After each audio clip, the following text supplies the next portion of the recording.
Next chapter. कर्मण्येवाधिकारस्ते मा फलेषु कदाचन मा कर्म फलहेतुर्भुः मा ते संगोऽस्त्व कर्मणि. Your right is to action alone. Karmani eva adhikara te. Most of us know it by heart as karmanyeva adhikaraste. It's actually karmani eva adhikara te. Your right is to action alone. Never to the fruits of action. Ma phaleshu kadachana. Never let the fruits be the motive. Ma karma phala hetuhu bhuhu. Nor ever be attached to inaction. Mate sangaha astu akarmani. Your right is to action alone. Your right is to action alone, never to the fruits of action. Never let the fruits be the motive, nor ever be attached to inaction. Ma phalechu kadachana. Mate sangostva karmani. So neither be attached to the fruits of action nor to inaction, to not doing anything. This is often quoted as the most celebrated verse of the Gita's Karmayoga. However, it needs to be read in conjunction with many other verses in order to be fully understood. Otherwise, it may be viewed as too idealistic and impractical. Why is it impractical? It looks impossible, no? Why? I mean, when you're too much obsessed with the outcome, you may not perform well. That's a different thing. But here he says, your right is to action alone, not to the fruits. Why don't you have rights to the fruits? Sir, if you don't know the fruit, how you will know the action? You know the fruit here? You want the S grade or not? What do you mean you don't know the fruit? The fruit is S grade. The fruit is placement. The fruit is JE. You understand? Fruit is that girl you badly want to get hooked to. You don't know the fruit? Come on, yeah? You know the fruit and you badly want it before somebody else takes that fruit. Yes or no? You know only too well. But that's going to give you sleepless nights and you're really going to hate it if you don't get that fruit, and even worse, your enemy gets it before you. Right? So you know the fruit. No, you're not getting it. So it's a very difficult verse to understand. Okay, I want you to get thoroughly confused. Because until you get into the tunnel of confusion, you won't understand. So most people have no clue what this means. They keep reciting it and saying in the Gita it is said that and so on. But you should also say with the same breath, but it's an impossible thing. Doesn't make sense. Yes or no? That's not how we've lived till now. Yes or no? Yes, sir. Yeah, so how do you make sense of it? That's my question. You tell me. You're an artist. Have you ever painted for the fun of it and not for the fruit of action? For the fun of it. For the fun. You remember Tansen? She was famous for that. His guru, Swami Haridas, was even more famous for that. So it is possible. And you've also done it once in a while. Yes or no? Have you not done many things not thinking of the fruit and really it came out brilliantly? Yes or no? My question is, sometimes when we do action, we will get happy. We will do for the happiness of the action. Right. Is that happiness is also considered as fruit? No. That's going for a walk. That's happiness. That's not fruit. Fruit is when we've done this class on walking meditation, and you want everybody's watching you, and then you are deliberately doing like this. Half your mind is, so many people are looking at me, I better do it well. That's fruit of action. Fruit is always linked to the ego. That's another thing. Fruit is linked to the ego. You want something for, who wants a fruit? See, let's say I write out a check for 1 crore rupees for the flood victims. Can you just write the check and then go home? No. You call all the press people and then hand over the check and then pose for the photograph. That's the fruit. Do you understand what I'm saying? You give the check and nobody knows who gave the check. Can you do it? So don't mix up issues. So we are trying to rationalize, justify, what if I want to do good? You do. Who's stopping you from doing good from others? But the ego is not happy with that. The ego wants to milk all that. That's the fruit. Are you getting now the hang of the fruit?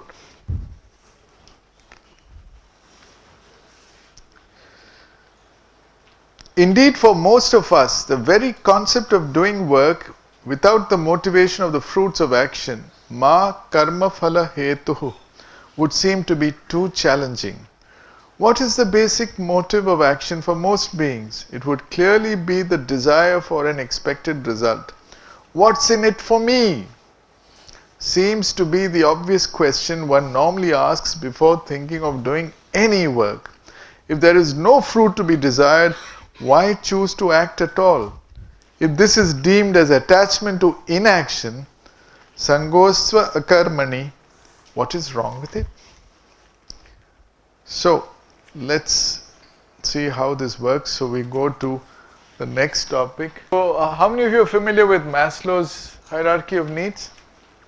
Maslow was a psychologist quite different from the previous breed of psychologists who focused mostly on people who were sick, neurotic or psychotic.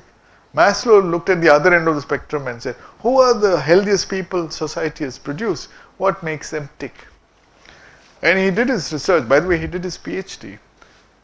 And you say he's a practitioner of the Gita, he turned out to be, because at the end he said, I don't need the degree. And the university had to chase him because he'd done such profound work to honor him with a degree.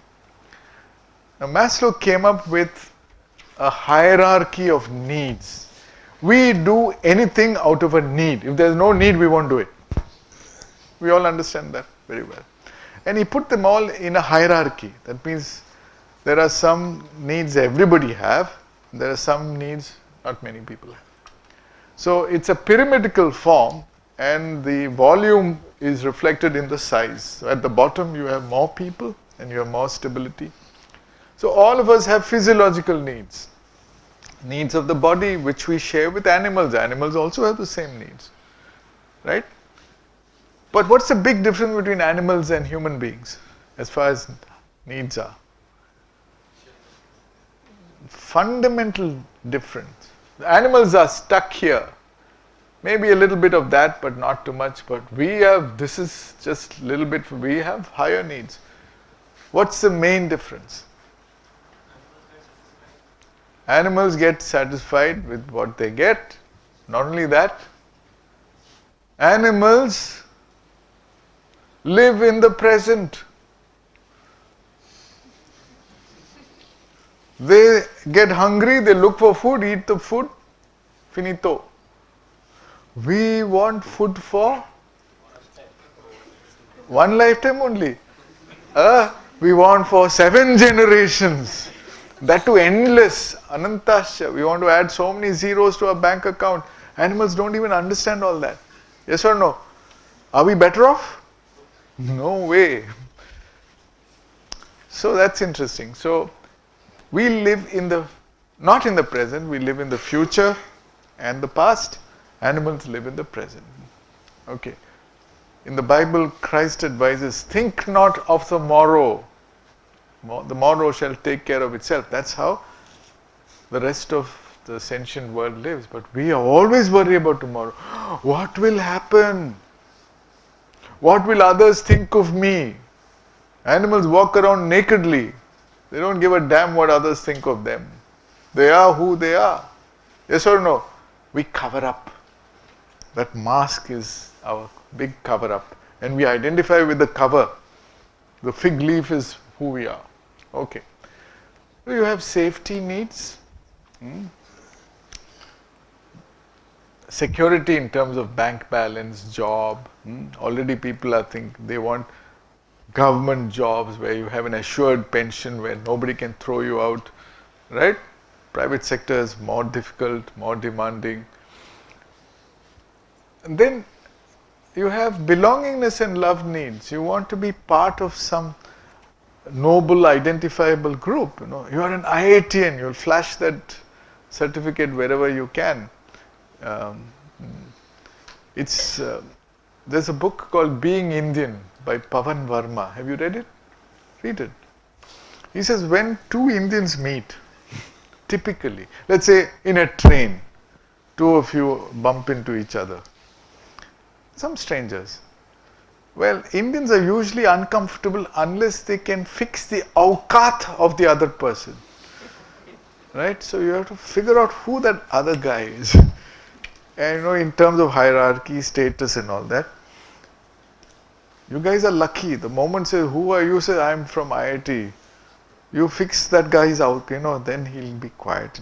Let's say the other guy is a student also from some chota college. Then there's a different equation. The power equation is different. Then he'll treat you like some demigod, not knowing the true reality. And you'll take full advantage of it. That's how we play the games, right? So belongingness and so it helps. Sometimes it doesn't help. Okay, sometimes it does. Where does it not help? Let's say you got your PhD degree and everybody, you dress up like a clown and receive some piece of paper and then you celebrate. And some people go and change their bank account. Suddenly they want to add a DR in front of the name. You do all these stupid things. Some people go home to their village and in the local media said this person got a degree from IIT or whatever.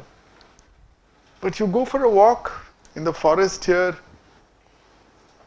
the banyan trees and the deer and the monkey don't give two hoots for your PhD degree. Right? They know who you are. So it's very interesting. The clouds know, the earth knows, but apparently we live in this funny world where we need to have a sense of belongingness. We also need to share our lives with somebody. We feel lonely otherwise. We need to love. We need to feel loved. And then we have esteem needs. There are two kinds of esteem needs. The lower esteem needs is you need, bhavatrishna. You need to be known, rich and famous. The name and fame is what everybody wants, essentially. You want to make it big. These are, Maslow said, these are all deficiency needs. They are shortcomings. That's trishna. It's crying for food. Give me, give me, give me. That's a wantingness that's hidden in our lives. But let's say you reasonably quench these needs. Then also you'll do work. What are those needs called? Well, typically in Maslow's original theory, when he wrote it, he said, and he did a study on many people, including people like Einstein.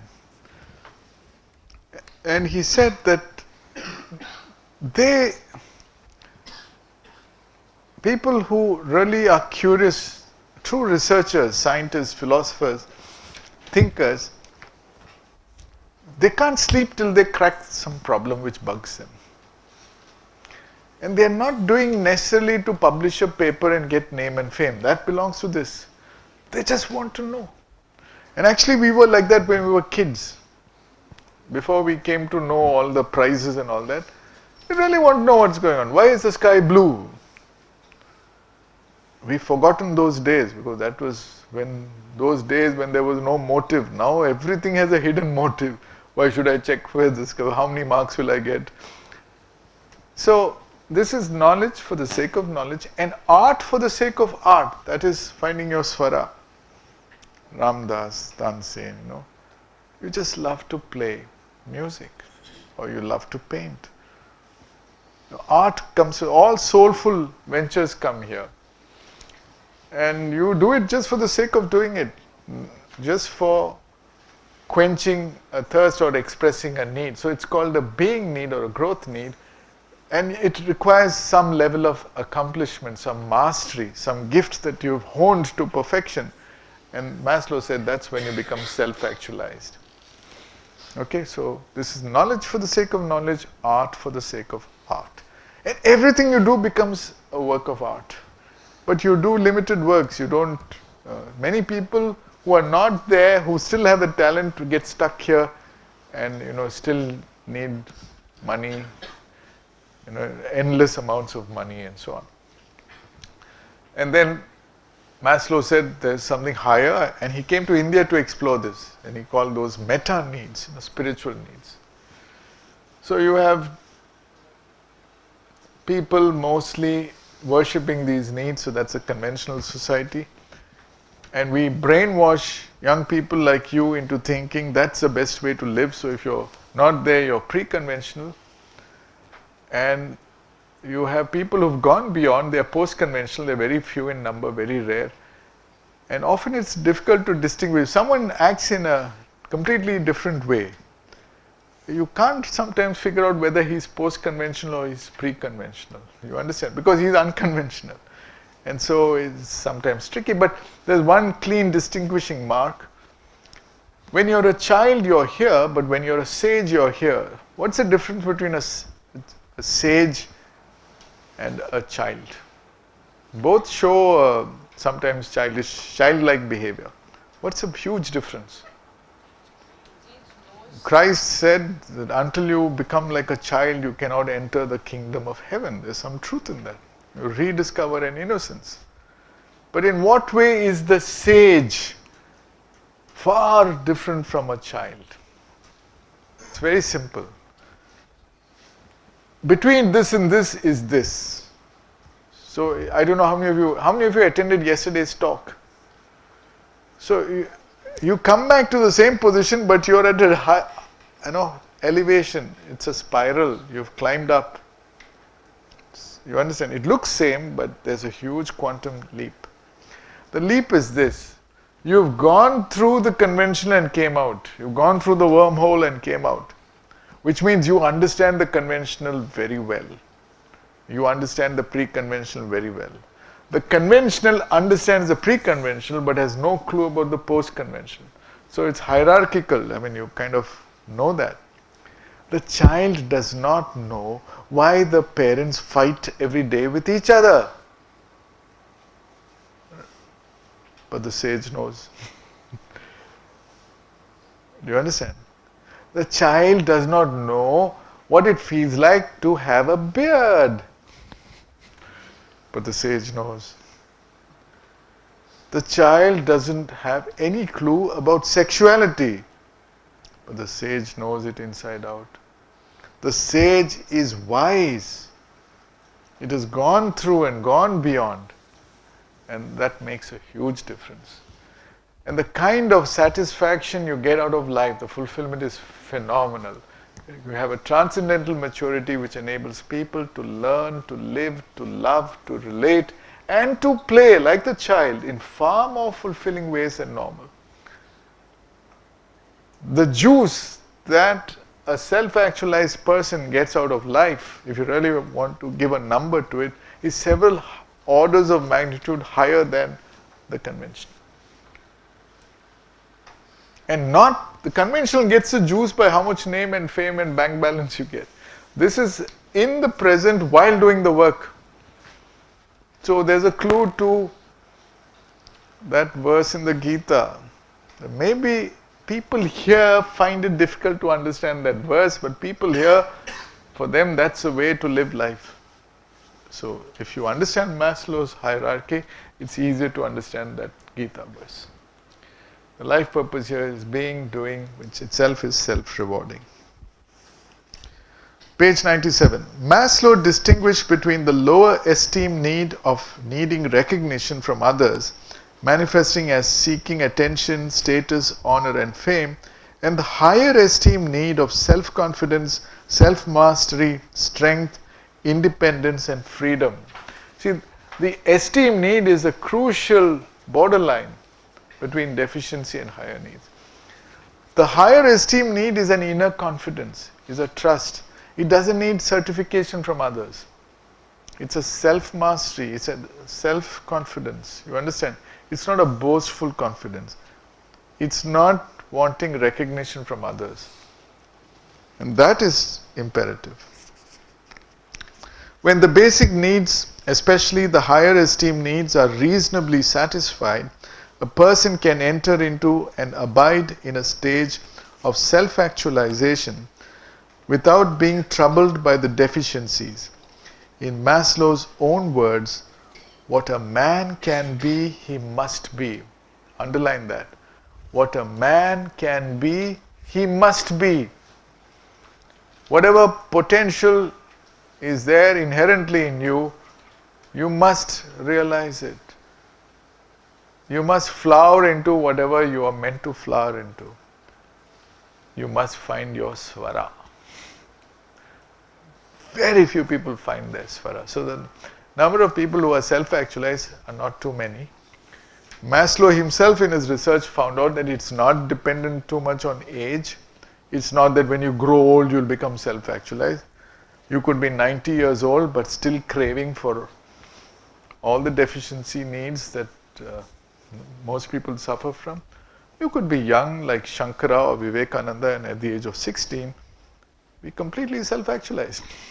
So it doesn't depend on that. And if you go by the theory of reincarnation, we all start life not at the same level, we start with the different stages of evolution. So it makes absolute sense. So there could be potential self-actualized people in this room. And you just need a little nudge to regain what is inherently there.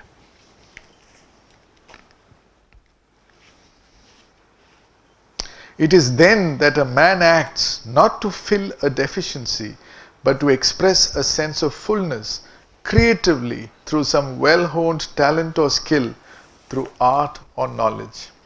In his later years, Maslow proposed a meta-need beyond self-actualization in response to a higher spiritual need, including altruism. Altruism is what you suggested, wanting to help others. What is the Gita's take on all this? It would hold supreme the highest human need, to which Maslow referred as meta-need, as self-realization, by which the self's true divine identity and the unified consciousness of Brahman are fully realized. The Gita also upholds the importance of self-actualization, for indeed this is what is expected of the Karmayogins Swadharma, based on the individual's unique Swabhava. This corresponds to the concept of being needs, implying the performance of work without concern for the fruit of actions. However, there is much emphasis in the Gita with regard to purification of the gunas, becoming more sattvic, and this needs to be coupled with the development of individual faculties. The self-actualized individual stands out not just in unusual excellence of work performed, but also through inner development, implying a shift from identification with the ego self to the evolving soul. Only then can true individuation take place. Since the soul in its divine essence is connected with the whole cosmos, the individual's development is then in sync with that of the collective, truly a manifestation of divine will. In traditional Indian spirituality, the emphasis has been on self-realization, often at the cost of self-actualization. That's the conventional ascetic spirituality. However, the integral Karmayoga of the Gita is in line with Maslow's model of development, laying emphasis on individuation, becoming the true person that you are, along with unification. It is not enough for the ego self to dissolve into the supreme state of Brahma Nirvana. It is also necessary to become a perfect instrument of the divine to carry forward divine creation. Now I want to go back to page 15, which we skipped. Page 15, where we go to the Kathopanishad. The Kathopanishad, page 15, offers another insightful way of looking at the spiritual journey in terms of the paths of Shreyas, the truly good, and Preyas, the ephemeral pleasant. The former is the ascending path taken by the Dhira, the heroic wise man, while the latter is followed by the Manda, the unwise. So let's look at that. Okay, so our training is, the whole world is pushing us to grow horizontally. Increase your bank balance, buy more houses, get more material pleasures, right? This is how we've been trained. All of us, the normal topic of conversation in many houses and families is this. It's all more and more name and fame and material well-being. But you don't realize that you really need to grow this way, and this is a huge correction that needs to be made. And that's what the Gita is trying to do. So don't get lost in this. You grow vertically, not horizontally. So what is this Shreyas and Preyas? Shreyascha Preyascha Manushyam Etaha. Both the truly good Shreyas and the ephemeral, temporary, pleasant Preyas present themselves to man. Manushyam Etaha. At any point in time, it's like two angels are in front of you. One is pointing you towards the long-term good, Shreyas, and the other is inviting you, attracting you to the immediate, short-term, instant gratification. Tau samparitya vivinakti dhiraha. The wise, the dhira, discriminate carefully between the two. See, appearances are deceptive. So you want to check out. So the dhira always checks out which is the true path. And after that only, Shreyo hi dhiro bhi preyaso vranite. Indeed, it is Shreyas that is chosen, vranite, by the wise, the dhiraha, over prayas. But preyo mando yoga kshemad vranite. Prayas is chosen, vranite, by the fool, manda, manda buddhi, the dull guy, for gain and preservation of sense objects, for immediate sense gratification. This Upanishadic message, supposedly conveyed by Lord Yama to the young truth seeker Nachiketa. Do you know this story? Nachiketa, so you can Google and find out. According to ancient fable, points to a great truth, one that is universal and timeless, and indeed very relevant in education. Are we preparing our youth, at least the best among them, to take to the heroic wise path of the dhira, the fulfilling path of Shreyas? The evidence, unfortunately, does not point in this direction. The vast majority of our educated population are clearly on the manda's path of prayers, with a self-centered focus almost entirely and endlessly on satisfying the basic deficiency needs. Regardless of the noble visions and missions proclaimed with regard to education, in practice, a student takes up formal education mainly to get a degree certificate in order to gain a livelihood and thereby amass wealth, enjoy the pleasures of materialistic living, and gain status and power, often at any cost. Cynical as it may sound, there is truth in Theodore Roosevelt's famous remark: a man who has never gone to school may steal from a freight car, a goods wagon. But if he has a university education, especially an IIT education, he may steal the whole railroad. It's said out of fun, but there's some truth in this, Uneducated criminals can do only so much harm. Educated criminals can scale up. The wisdom of Shreyas, of developing discrimination between need and greed, and thereby discovering higher needs, of living authentically and purposefully for fulfillment and well-being of all, appears to be missing in education as practiced worldwide today. The root cause of this may be attributed to the fact that the noble goals of Shreyas seem to be in the long term and appear to be distant. That's really the cause. In contrast, the short-term goals of prayers, promising immediate sense gratification, turn out to be far more appealing. It takes wisdom to realize that although all our actions, karma, are required to be done in the present, they have long-term consequences which affect our future, individual and collective. Life is not a short-term sprint. It is more akin to a long-distance marathon. The challenge before us is to live in such a healthy and perfect way as to ensure not only a fulfilling future for all, but also to enjoy living fully in the present. The Gita clearly and unambiguously points to the road to Shreyas and also the dangers of taking the alternative, though the far more popular road to prayers. It is a journey that calls for a long preparation, involving development and purification of all parts of our being, which is indeed the very purpose of education. It is a challenging journey that takes the shape of a joyful adventure as one travels guided by the light within. So let's again look at Maslow's pyramid, where broadly he's discriminated between deficiency needs and being needs. And you'll find that this is what a wise man does, straight path. We all begin with deficiency needs, everyone. But then it's like the child who knows when to throw away the toy that gives no longer the growth and the fun in life and moves on and picks a higher toy till you find maturity. But the mistake we make is we grow horizontally. Okay? So instead of growing vertically, we tend to expand in this direction, and this is a path of prayers and this is a path of Shreyas, authentic individuation and unification.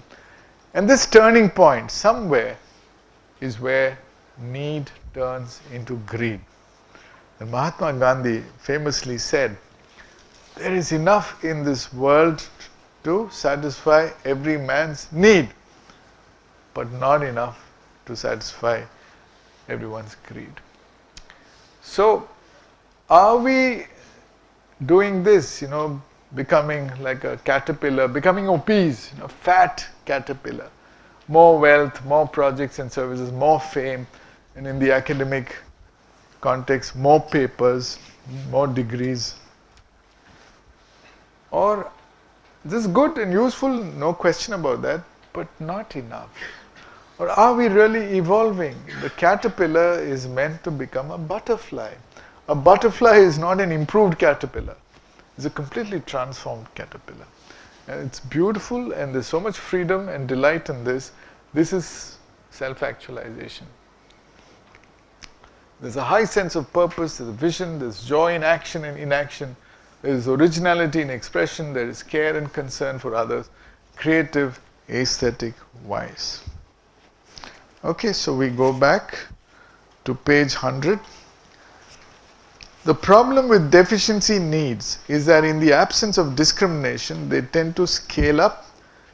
In the path of prayers, we believe that the source of all our happiness lies in the external world.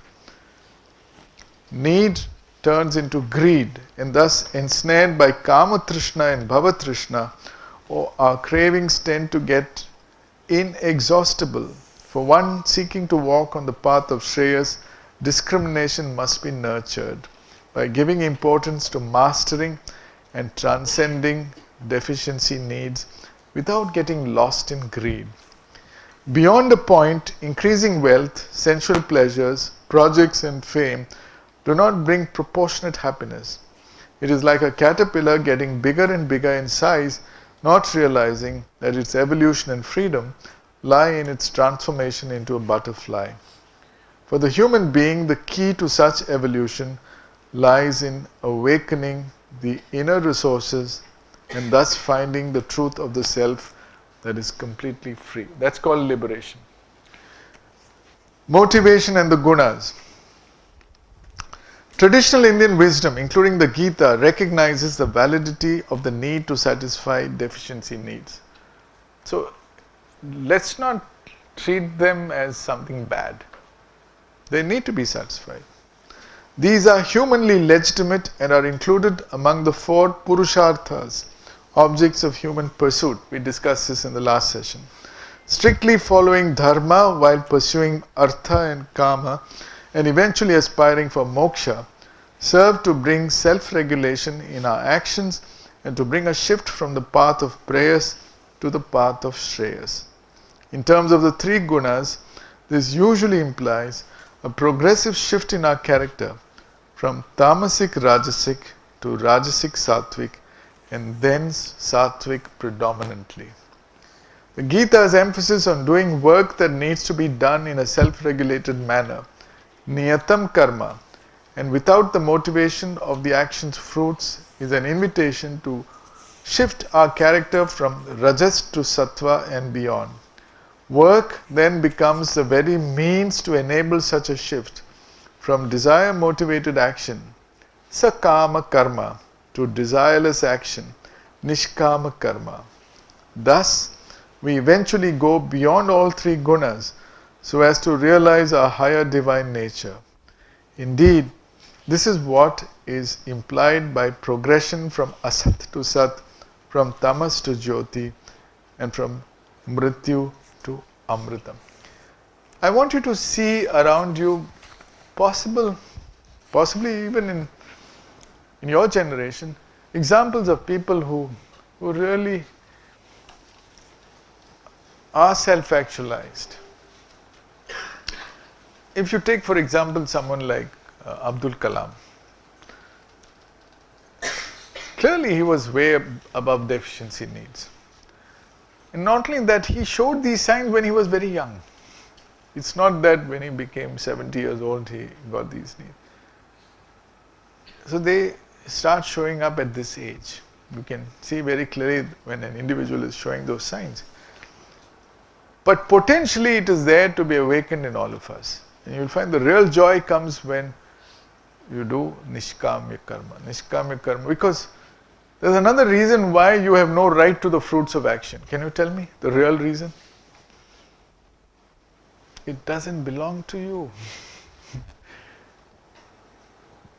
This notion that, my fruit is a foolish notion. Nothing belongs to you. We are temporary caretakers of what has been given to us, and take care of it well and let go. One of the great gifts of this breath meditation is you're grateful to every breath. Every breath is called an inspiration, and you have the ability to be inspired with every in-breath.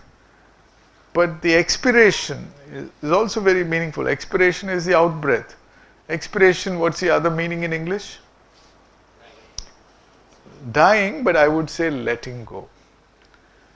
So, a person who has really learned to meditate is absolutely comfortable living in the present, doing what needs to be done, breathing his way through life. So you breathe in, enjoy life, and you let go and enjoy life. Who knows, that breath with which you let go could be your last breath. And it's okay. It's beautiful. You have no cribs, you have no complaints, you have no unquenched desires, unmet desires. Everything is beautiful just the way it is, and you move on gracefully in life. That's what meditation can do. Do you understand? You value every breath. And just do what needs to be done. And whatever gifts you have, you play them to the highest svara that you're capable of. Conserve your energies. Don't fritter it away. We fritter away a lot of energy just through mind wandering. Just mind wandering drains us of energy. And usually it wanders over your deficiency needs.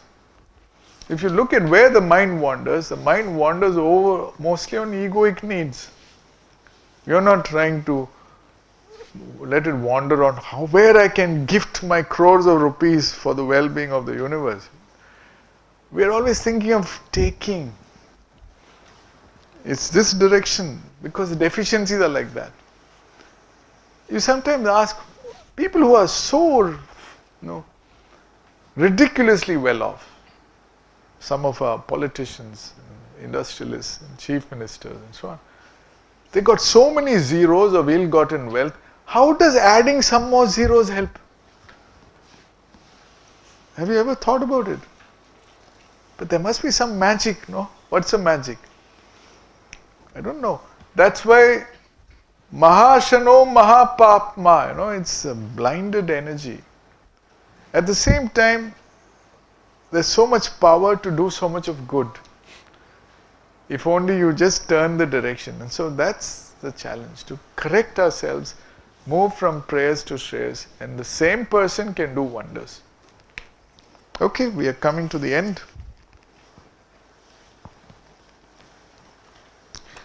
Deprived of desire-based motivation towards the objective result, the guna of rajas is bound to fall. However, in its place for the unevolved human being. So don't think you can take a shortcut and go to self-actualization. Let's say you let go of rajas. What will happen? At least now you have a motive to study. What's the motive? You don't even want that. You want the degree certificate, right? Right. So that's, at least for that sake, you do this. Accidentally you might learn something, right? That's okay. But someday later you'll discover what you need to do. So you're able to do this. This is an incentive. Nothing wrong with that. Got it? But let's say you suddenly realize after this class, my God, this is all sakama karma, not nishkama karma. Then what is likely to happen? That rajas has gone, but in its place, it's not sattva guna which will come up, it is going to be tamo guna. Then why should I do anything at all? You get it? So that's why in that karmanye vadika rasi, the last line says, don't get to the other end of the stick and get attached to inaction. So very profound verse. Deprived of desire-based motivation towards objective result, the guna of rajas is bound to fall. However, in its place, for the unevolved human being, it is tamas that is likely to rise up, not sattva. So then there will be a tendency to slide either into dull inertia or a half-hearted mechanical action. The Gita clearly warns us against this danger and makes it clear that the practice of Karmayoga calls for freedom from attachment, sangha, not only to the fruits of action, but also to inaction. Thank you.